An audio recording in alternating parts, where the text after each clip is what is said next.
L'homme s'est évadé de prison, mais au lieu de courir comme les autres, il s'est rendu directement dans un grand supermarché bondé. Évidemment, il n'était pas là pour faire ses courses. Il a d'abord erré entre les rayons, comme si de rien n'était, puis s'est glissé discrètement dans les toilettes. Là, il a trouvé un accès menant au toit. Jeffrey avait déjà 46 braquages derrière lui, connaissait les bâtiments par cœur. Grimper jusqu'au toit n'a été pour lui qu'une formalité. Le toit était vaste, parfait pour se cacher.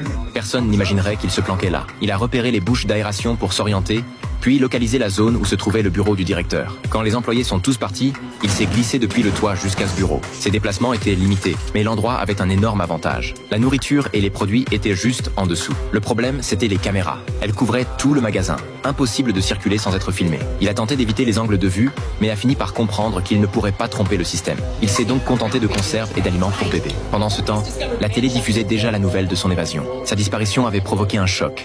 Personne ne comprenait comment il s'était enfui.